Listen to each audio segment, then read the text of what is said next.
commencer la conférence. Un petit truc, il va y avoir un petit peu d'interaction de temps en temps, on va vous demander, on va vous poser des questions, etc. Donc si vous avez un smartphone, vous avez ça? Ceux qui n'ont pas de smartphone, c'est de la mauvaise foi.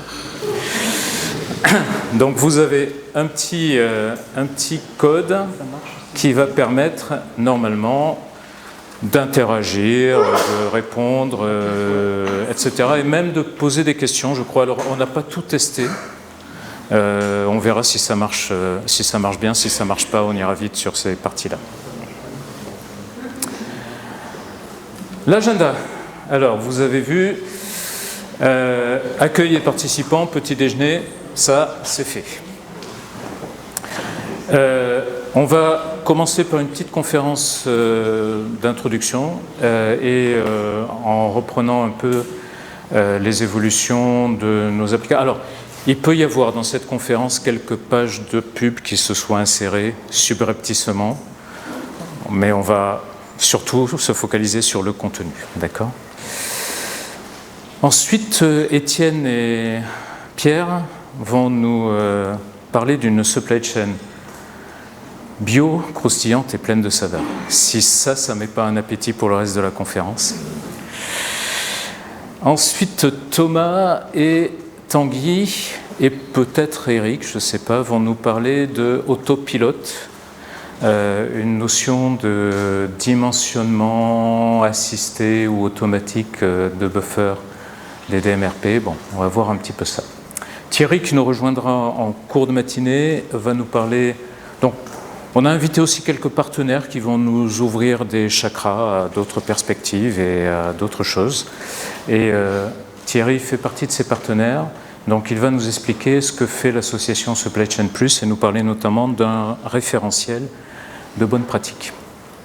Ensuite, on aura un déjeuner. Alors, j'ai eu des questions sur qu'est-ce que c'est qu'un cocktail déjeunatoire. Mais bon, c'est un buffet, quoi, c'est ça, hein ? Et puis on aura Caroline qui nous exposera rapidement un dossier qui est paru dans les techniques de l'ingénieur et qui porte sur les tactiques Demand Driven et des retours d'expérience. Ensuite, Antonio, ici présent, badgé Hutchinson, vous le reconnaissez avec sa chemise Hutchinson, va nous parler d'une part du projet qui a été mené sur un site Hutchinson et de la suite qui est en train de s'engager. Avec des produits complexes, de l'aéro, des choses sur lesquelles on ne peut pas faire du flux tiré, on est d'accord sur le principe ? On est d'accord. Ensuite, on aura à distance Nicolas qui interviendra pour nous parler de prévision de vente. C'est curieux de parler de prévision de vente dans une assistance Demand Driven ? Non, c'est pas curieux. Et il va nous donner quelques indications sur comment faire les choses. Ensuite, Stéphane, où est Stéphane ? Stéphane est là. Donc Stéphane est un spécialiste aussi de prévision de vente. Il a fondé SQ Science, comment on dit ? SQ Science. Et c'est lui qui a prévu du beau temps pour aujourd'hui aussi. Donc il va nous expliquer toutes ces techniques, tout ça. Christelle, où est-elle ? Ici. Va nous parler du projet Bontaz. Alors Bontaz est engagé dans un changement de RP. Et Christelle a dit, tiens, tant qu'à faire, puisqu'on change de RP, aussi en même temps, on va mettre un tuyau, tout ça, ça va nous simplifier la vie. Je ne sais pas trop ce qu'elle va nous raconter, mais on va essayer de la croire, d'accord ? Ensuite, alors je ne sais pas s'ils sont au courant, mais un certain nombre de personnes prises au hasard vont participer à une petite table ronde sur les bonnes choses à faire ou les choses à éviter. Vous étiez au courant ? Non ? C'est pas grave, on va se débrouiller. Et puis, comme on est dans un endroit où il y a de belles expositions, donc il y aura une organisation de l'exposition d'art contemporain qui est à l'étage pour finir la première journée, et puis un dîner auquel vous êtes tous conviés ce soir. Demain matin, on attaque un petit peu plus tôt avec Walid Klibi, qui est professeur à Kedge Business School et en charge du CESIT, le centre d'excellence supply chain de Kedge Business School. C'est un spécialiste mondial de la résilience des supply chains et il va nous expliquer c'est quoi la résilience des supply chains. Enfin, il va nous donner quelques indications parce que je pense qu'en 3 quarts d'heure ça ne va pas suffire, mais il va nous donner un certain nombre d'indications et nous ouvrir aussi des perspectives de ce point de vue-là. Ensuite, on va parler de visibilité et d'analytique, de rapports analytiques, de visibilité sur l'ensemble de la chaîne. Et puis, on aura 2 ateliers en parallèle avec les aspects de SNOP et comment on fait un SNOP et quelles sont les fonctionnalités dont on a besoin pour faire ça dans un monde de flux tiré, et ordonnancement et exécution en flux tiré. Donc ça, ce seront 2 ateliers en parallèle. Et je pense que vous avez déjà pris une option, pour ceux qui sont là demain, de participation à l'un ou l'autre.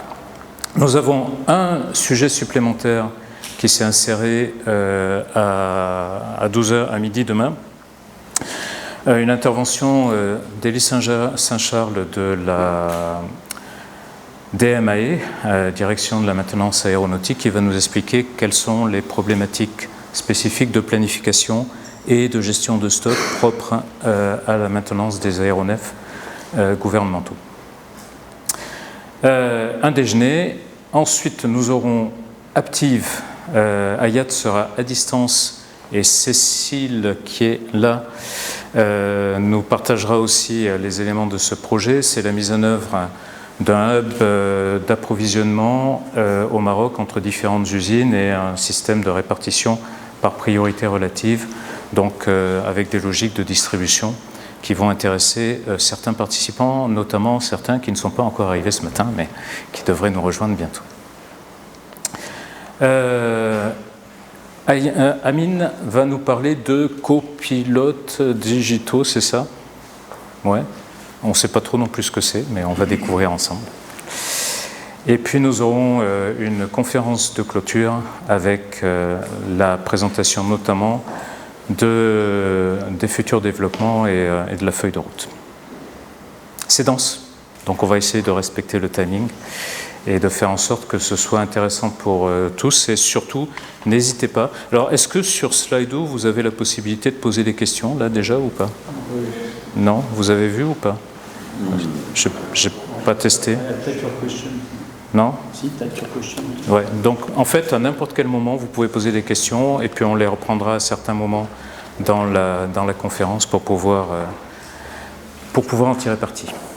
Merci à tous nos intervenants et organisateurs et à l'équipe d'EDTech ici présente. Nous aurons Wafa et Issam qui arriveront un petit peu plus tard, mais qui seront parmi nous dans la journée. Thank you, Eric, for being here. So Eric Bush is our CEO. He doesn't speak a single word of French. He will not understand anything. No, he understands quite well, so beware.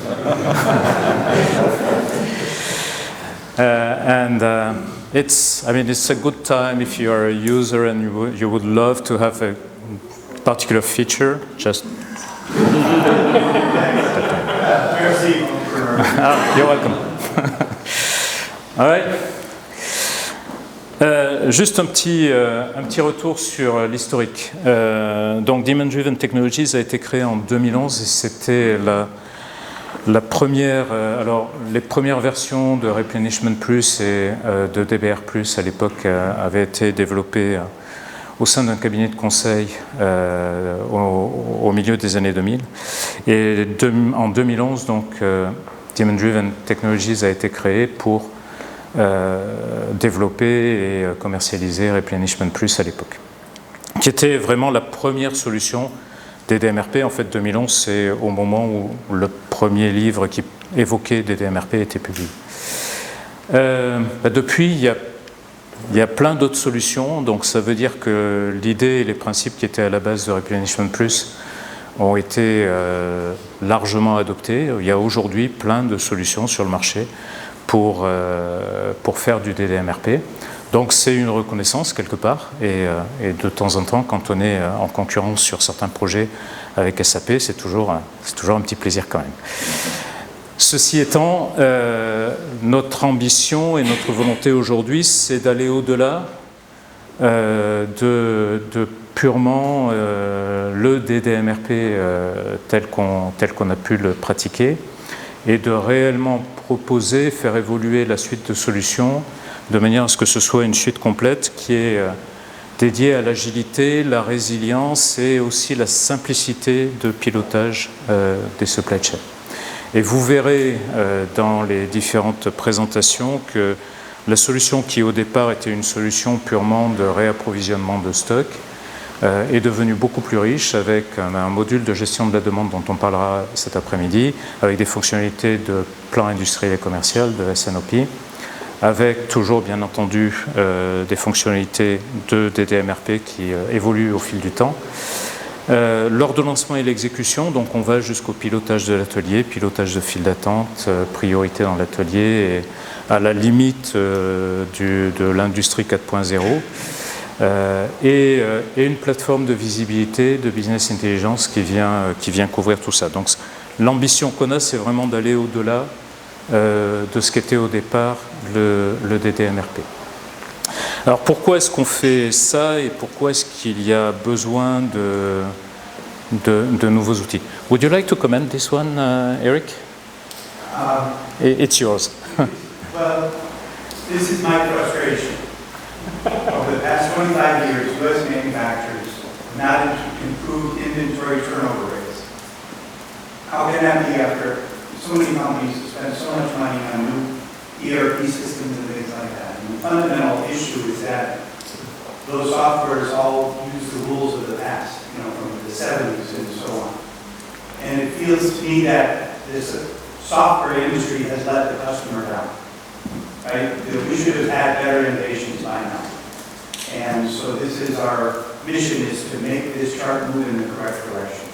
To get better results and give you value without making it so complicated to use the software.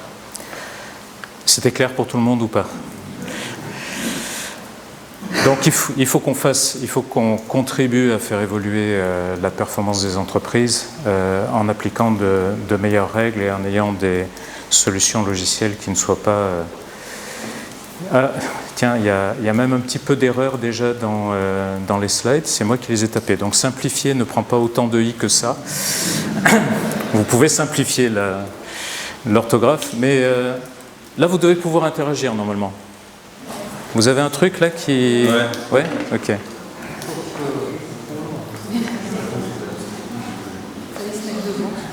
Ok.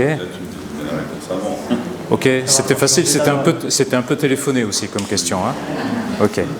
Donc, mais on est d'accord, c'est quand même de plus en plus complexe, les supply chains aujourd'hui. Et en plus, ces dernières années, on est passé au travers d'un certain nombre d'événements. Ah, alors là c'est open. Si vous aviez 1, 2, 3 mots pour dire comment faire finalement pour avoir une supply chain agile, qu'est-ce que vous utiliseriez comme mot? Alors là c'est une question ouverte. Ouais, ok. Ok. Très corporate, c'est... Non? un peu plus de variété peut-être. Comment est-ce qu'on fait pour être agile? Ok. Vous êtes timide ce matin, c'est ça? Ah. Ouais, ok. Il y a d'autres corporates, je vois. Des foyers.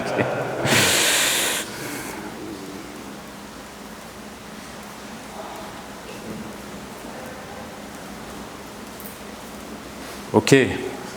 Encore d'autres idées? Est-ce qu'il y a quelque chose qui ressort?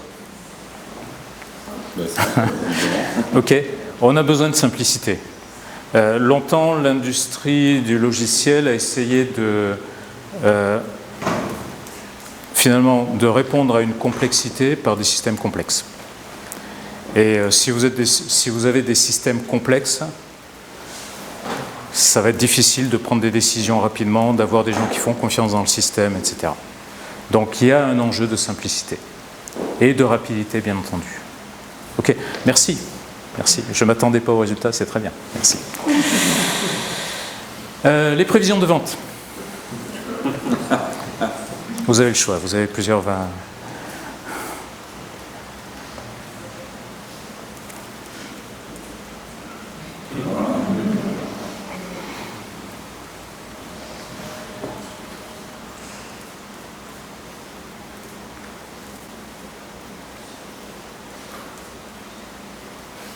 Je pense qu'on peut alimenter un débat pendant un certain temps sur le sujet. Mais globalement, quand même, ça peut aider. Ça peut aider et anticiper, c'est pas non plus quelque chose d'idiot. Et après, la question, c'est où est le curseur entre prévision et agilité? C'est bien quand même parce qu'on est dans une assistance qui est quand même influencée par les messages demand-driven, agilité, etc. Mais on dit tous, globalement, que c'est utile, les prévisions. Ok? C'est intéressant. Vos systèmes informatiques, dernier sondage, après...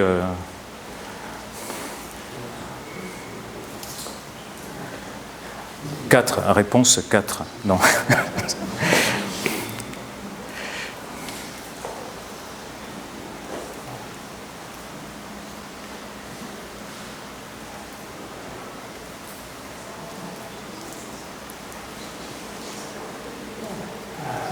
Ok, alors, soit il n'y a pas suffisamment qui utilisent un Tuflo, soit un Tuflo fait partie de tous les systèmes hétérogènes qu'on utilise et c'est compliqué. Donc, on ne sait pas encore. Ok. Merci beaucoup. Alors, qu'est-ce qu'on se dit? On se dit que si on veut avoir une supply chain qui est agile, il va falloir qu'on adresse un certain nombre de sujets. On sait que les prévisions sont inexactes, mais qu'elles sont utiles. Ce qu'on va aussi essayer d'adresser, je ne sais pas si c'est le vécu que vous avez dans vos entreprises, mais c'est qu'on a de plus en plus aussi de difficultés à avoir des planificateurs qui soient réellement qualifiés, qui maîtrisent le métier. Il y a beaucoup de rotation des compétences qui font qu'on a du mal à stabiliser et à avoir une tenue dans le temps. Je crois que, Lorena, c'est ce que tu me disais tout à l'heure. Des urgences un petit peu, de plus en plus d'articles et beaucoup de solutions de contournement et des systèmes hétérogènes. Donc c'est un peu l'ensemble de ces points qu'on essaye d'adresser. Et la manière dont on essaye d'adresser le sujet, c'est de mettre en place des solutions qui vont permettre de s'adapter rapidement à l'évolution du marché, de répondre avec souplesse aux besoins des clients, de retrouver une situation stable le plus rapidement possible après des perturbations, c'est bien là le sujet de la résilience, et de se focaliser sur les bonnes priorités. Alors on verra des exemples dans les différents témoignages qui peut-être vont dans le bon sens, mais peut-être encore avec un certain nombre d'opportunités d'amélioration et d'enrichissement. Je ne vais pas trop rentrer là-dedans, mais ce qu'on cherche clairement, c'est sécuriser le service, améliorer la rapidité, avoir une bonne santé de stock, des stocks bien alignés avec la demande, exploiter au mieux les capacités de production, de stockage, etc. dont on dispose, automatiser. L'automatisation n'est pas un gros mot. Tout ce qu'on peut automatiser, à partir du moment où on a confiance dans les règles de gestion, il ne faut pas hésiter à le faire. Et assurer une continuité alors que les équipes évoluent. Ce sont vraiment les axes sur lesquels on travaille. Donc un petit résumé des différents modules aujourd'hui et des différentes fonctionnalités qu'on va retrouver dans Intuflow. Une gestion des stocks, des réapprovisionnements et une gestion des flux qui est pilotée en flux tiré, avec une logique modernisée, on va dire, de flux tiré, pour répondre, utiliser le plus possible la demande réelle pour réapprovisionner, réduire le temps de réponse au marché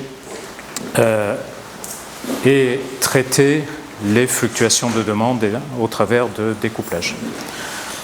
Bonjour Emmanuel, on ne t'a pas vu, tout va bien.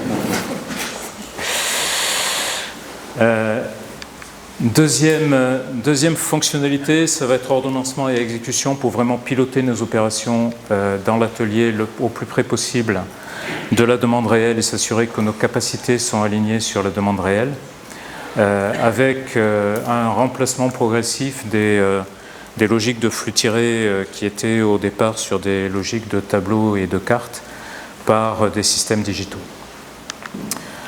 Le plan industriel et commercial, on va en parler demain, ou le Sales and Operations Plan, ça ne se fait pas tout à fait de la même manière dans une logique de flux tiré par rapport à un RP conventionnel. Et il y a la dernière phrase, là, je l'ai empruntée à Eric. On me fait signe que je suis en train de déborder sur le temps. La dernière phrase, je l'ai empruntée à Eric, c'est le SNOP, souvent, jusque-là, a été une recherche d'alignement de planètes. On essaye de vraiment bien équilibrer supply et demand. Et en vrai, ce n'est pas le sujet. On en reparlera demain. Mais le sujet, c'est de préparer l'avenir et d'être prêt à ce qui va nous tomber dessus, en fait. Ce qui est quelque chose de différent que d'essayer d'avoir un plan parfait. Bonjour Thierry, prends place. La gestion de la demande, on va en parler cet après-midi, qui va être de développer des plages de prévision, de collaborer au sein de l'organisation, de visualiser, de comprendre aussi la volatilité de la demande de manière à pouvoir dimensionner nos systèmes et nos buffers de manière correcte. Et puis, tout un volet distribution qui va nous permettre de bien répartir les stocks dans le réseau de distribution, et enfin toute une plateforme de business intelligence et de visibilité. Donc on va reprendre certains de ces éléments lors de la conférence cet après-midi et demain pour avoir davantage de visibilité. Mais c'est vraiment notre ambition, c'est de couvrir l'ensemble des besoins, l'ensemble de ce que le Demand Driven Institute appelle le modèle de Demand Driven Adaptive Enterprise, qui part du SNOP et qui va jusqu'à l'atelier. Avec les quelques modules qui sont là, mais on vous enverra tout ça parce qu'on n'a pas le temps. C'est bon, Pierre ? 4 minutes, merci. Cette année, il y a eu beaucoup d'évolutions de la solution Intuiflow, donc je voudrais juste rappeler quelques éléments. On a eu clairement une accélération dans le rythme de développement, des développements et des mises à disposition de fonctionnalités. La plupart des utilisateurs, pas encore tous, sont passés sur Intuiflow au départ de Replenishment Plus, avec des groupes de fonctionnalités donc, qui permettent aujourd'hui de paramétrer par site. Donc quand vous avez une entreprise qui est multi-site avec des usines sur différents continents ou des centres de distribution, on peut différencier tous les paramétrages à ce niveau-là et avoir l'ensemble des flux sur la même plateforme. Le module d'ordonnancement et d'exécution qui a été introduit sur la plateforme cloud. Une version Data Center. L'édition Data Center, c'est la même solution que celle que l'on a sur le cloud, mais installée on-premise, donc sur un serveur ou sur le réseau de l'entreprise, ce qui est une obligation dans certains secteurs, quand vous êtes par exemple dans le secteur de la défense ou des secteurs sur lesquels l'utilisation du cloud ou du cloud Azure n'est pas possible. Une nouvelle interface utilisateur avec beaucoup d'améliorations, une nouvelle plateforme analytique avec l'intégration de Power BI Embedded, beaucoup de nouvelles fonctionnalités sur la planification des stocks, optimisation de charges, les transitions d'articles ou les supersessions, le multisource, les dates d'effectivité, les dates d'expiration, les articles fantômes, les unités de conditionnement, plein de choses en fait. Donc s'il y a des choses, si vous êtes utilisateur et qu'il y a des choses que vous ne savez pas, contactez votre contact privilégié et on vous expliquera tout ça. On reverra aussi demain les améliorations au niveau des fonctionnalités du SNOP, même si, pour être clair, sur le SNOP, on a encore une feuille de route de développement qui est significative, où on doit enrichir nos solutions. Le fait de rajouter un module de gestion de la demande va aussi dans ce sens. Ce que vous n'avez peut-être pas vu en tâche de fond, c'est qu'il y a eu beaucoup de travail aussi de développement sur l'architecture, de manière à ce que la solution soit robuste pour répondre à des besoins d'entreprises d'une certaine taille, avec des sites un petit peu partout dans le monde sur la même instance, quelques centaines de milliers d'articles, etc., où là, on avait besoin de faire évoluer l'architecture de la solution. Et c'est un travail qui continue aussi. Et je pense que c'est tout pour l'intro. Au cas où vous auriez posé des questions, elles vont s'afficher ici. Et donc, la première question, c'est « Hello Bernard ». Merci. La deuxième question, c'est « Multisite, ok, mais multilangue ». Alors oui, 15 langues. Je ne me souviens plus desquelles. Alors, les traductions sont supportées par notre réseau de partenaires, donc anglais, espagnol, français, allemand, oui, Christophe, allemand, sont très à jour, italien aussi, le coréen aussi, le chinois, je ne suis pas sûr. Le hongrois, je ne suis pas sûr, mais on a 15 langues qui sont disponibles dans l'application et ça sera possible de faire évoluer si on a davantage d'utilisateurs dans certains pays. Des paramétrages par site uniquement, découpage plus fin possible. Est-ce que la question vient de David Marafin? Non? Si. Anonymous pourtant. Ah non, Anonymous. Anonymous. On en reparle. Les supports des présentations seront-ils partagés? Oui.